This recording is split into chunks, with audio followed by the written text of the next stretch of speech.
walaupun ada yang ngaku-ngaku kan selalu bahwa seolah Bung Karno milik satu partai. Tidak, Bung Karno milik seluruh rakyat Indonesia. Feeling saya kayaknya beliau juga dukung saya juga kira-kira. Iya kan? Yang saya perjuangkan apa yang beliau cita-citakan. Indonesia berdiri di atas kaki kita sendiri.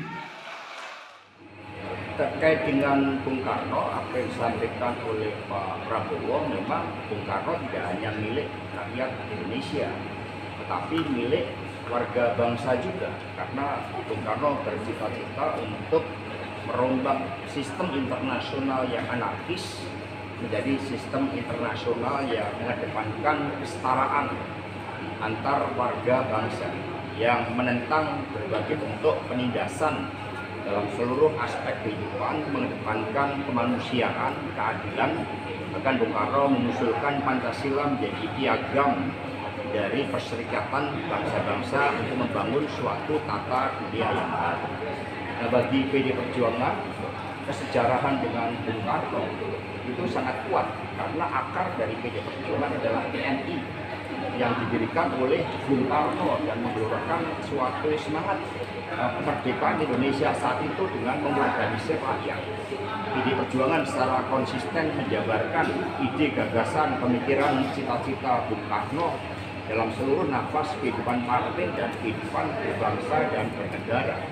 Sehingga karena emotional bonding itulah PD Perjuangan yang paling konsisten di dalam menjabarkan seluruh pemikiran Bung Karno itu, khususnya terkait dengan ideologi Pancasila, spirit mewujudkan Trisakti. Sekiranya partai lain juga akan menjalankan hal yang sama dengan PD Perjuangan, dengan emotional bonding Bung Karno, pemikiran-pemikiran Bung Karno, ya tentu saja kami welcome.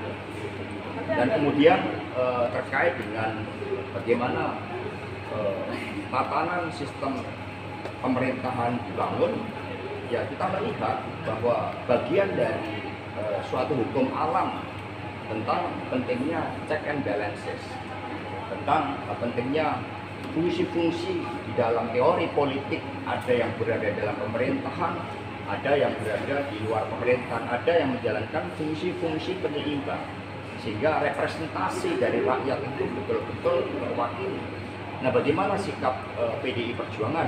Kami belum memutuskan hal itu karena menyangkut hal yang sangat strategis. Kami mendengarkan bagaimana masukan anak ranting, PAC, DPC, masukan arus bawah. Karena PDI Perjuangan adalah partai yang dibangun dari kekuatan arus bawah itu.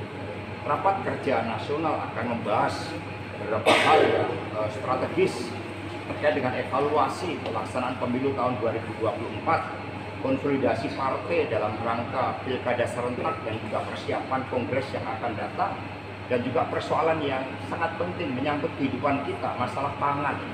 Karena terbukti pangan ini terus-menerus mengalami kenaikan, jangan sampai akibat global warming, akibat persoalan geopolitik, lalu Indonesia tidak terdepan di dalam mempelopori kedaulatan di bidang pangan itu. Sehingga masalah pangan juga merupakan hal yang sangat strategis untuk dibahas di dalam rapat kerja nasional.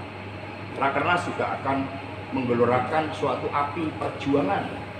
Ya, karena itulah nanti ada beberapa simbol-simbol strategis bagaimana api perjuangan yang menyatu dengan kekuatan rakyat itu ditampilkan di dalam seluruh acara rapat kerja.